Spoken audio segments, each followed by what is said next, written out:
Hey guys, Kyle, the Death Knight of Anime here, bringing you my review for Eden Zero Chapter 26, and it actually came out a little earlier than I was expecting, but honestly, I'm not complaining because this will just give me a lot more room in order to do in order to do the upcoming review I plan to do for the Promise Neverland anime tomorrow. So yeah, the fact that it and hopefully it actually does continue coming out this early because again, if it does, then I'll have a lot more room in order to do a lot more reviews of the more upcoming stuff. But um, but yeah, with that said, let's into the review. And so almost immediately into the chapter, we get characterization for Sister Ivry, which pretty much confirms what I predicted last chapter. She's Sister Ivry is a full blown ally with Shiki with no complaints whatsoever.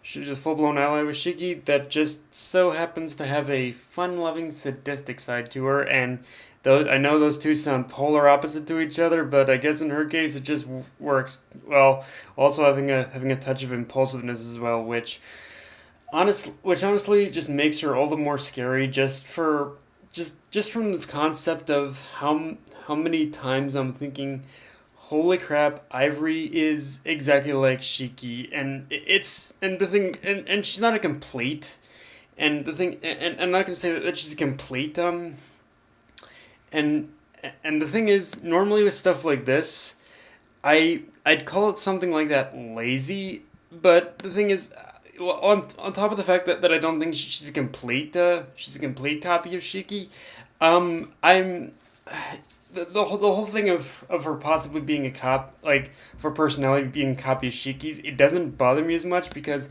in my mind I'm just thinking of the comedic possibilities that can stem from having these two characters work off each other, and even to a degree of depending on how much Sister Ivory as a character actually ends up like fighting alongside them. I'm curious to see exactly how her and Shiki will work off each other because even if it's not an exact copy, they still do have extremely similar personalities. So it's like, yeah, I want to see more. I want to see more of how of. I definitely want to see more now of how her and Shiki are going to interact for sure.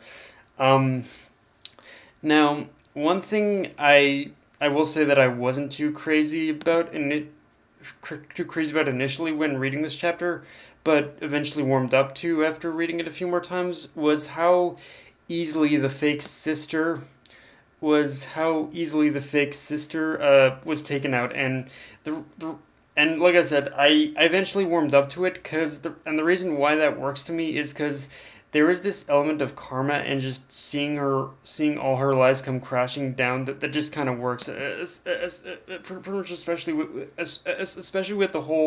with the scene of Jin where it's revealed that that Jin was doing it for but Jin was doing it for that Jin was following his sister for legitimately for some legitimate and downright noble reasons, but then just hearing his whole but then hearing that sister was a fake just kind of crashed his whole world down. So yeah, in a way, it as the fake sister's defeat was, it still does work in that sense where it's karma coming after her, and just it's karma coming after her, and just all her lives come crashing down. So in that sense, it works.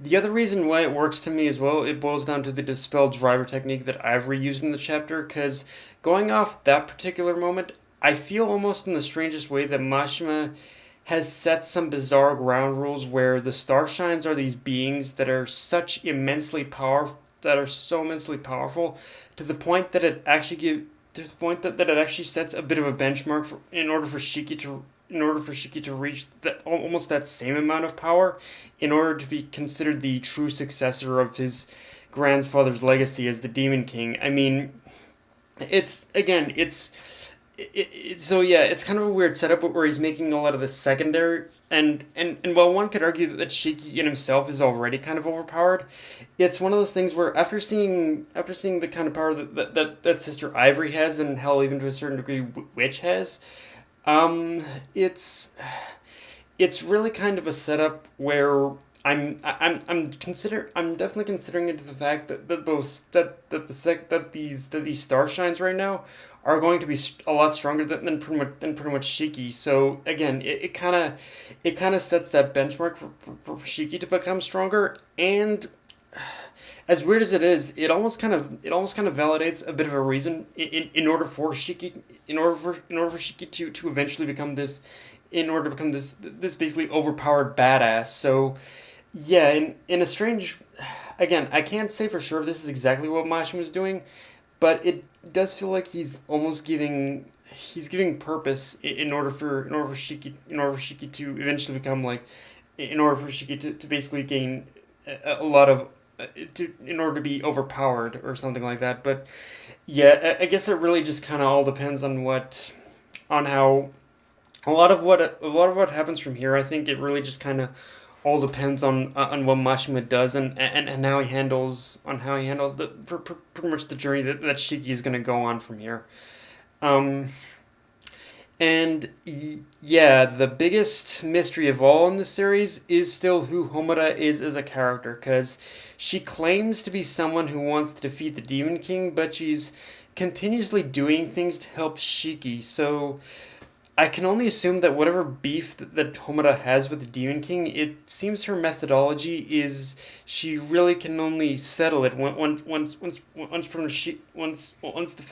the aforementioned fact of Shiki achieving his full potential as the Demon King comes to fruition, and unless it's one of those times where defeating the Demon King has a different connotation, like destroying the ether gear of the Demon King or something. But yeah, either way, Homura, I'm not gonna lie, has actually proven to be one of the more intriguing charac- intriguing charac- intriguing characters to follow thus far within the series. Although, like one thing I think that this arc has done especially is that I think we've definitely set up a point.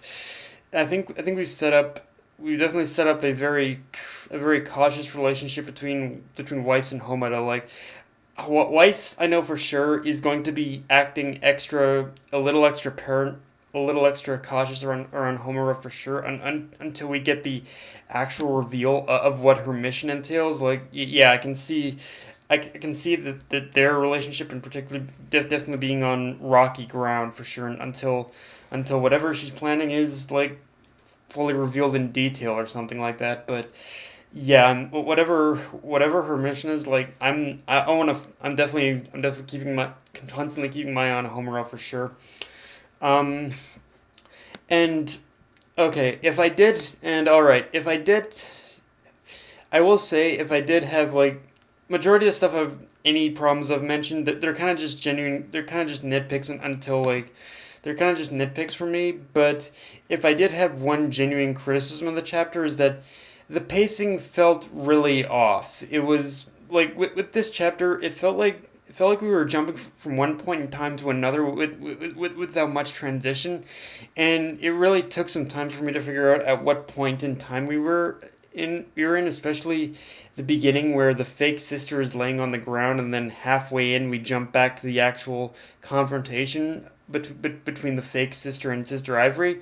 So yeah, just the transition and the pacing really kind of threw me off. Although one thing I think that is established as clear as day in this chapter is that the escape from Gilst is more than likely going to be is going to be a close one for sure, and it seems it is being built up as this sort of last second escape, especially with only 10 minutes left to go until it gets there. But yeah, I think it's gonna be like a last second escape where our heroes are just gonna barely make it off the planet, and whatever happens after this arc, I really hope that Majima does take the opportunity eventually to explore a lot more of these chronophage beings soon, because the chronophages are an even bigger mystery than basically Homura's goal. And so yeah, like I'm hoping that one point in time we get like this arc that explains like the chronophages history in the story or something like that.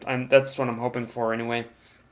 Um and yeah, there's one moment I really need to address because it's kind of hilarious, which is after Sister Ivry strips down and Weiss says straight up, what? You've never seen any of those nun videos? And yeah, that I'd be I kind of had a jaw drop and I wide eyed at that moment. Like, yeah, I'm being the morbidly curious person that I am. That one line kind of had me, like I said, it wide eyed me and my jaw dropped a little because, well, like it's one of those moments that has me thinking, what kind of shit have you been watching in your spare time, Weiss? I mean, considering how much of a bar hopper and lady chaser his older self is, I guess I shouldn't be too surprised, but it's still one of those things that genuinely makes me curious, yet afraid if I was to ever find out exactly what kind of shit